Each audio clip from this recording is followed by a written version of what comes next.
kwa kushukuru, nyua zake kwa sifa, msifu jina lake, kwa maana Bwana ni mwema, huruma yake inadumu milele.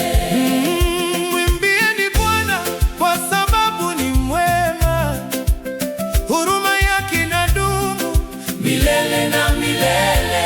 Wacha waliokombolewa wa Bwana kusema, waliokombolewa kutoka mkononi mwa adui. Katika kila kitu shukrani, hii ndiyo mapenzi ya Mungu katika Kristo Yesu kwa ajili yenu. Katika kila kitu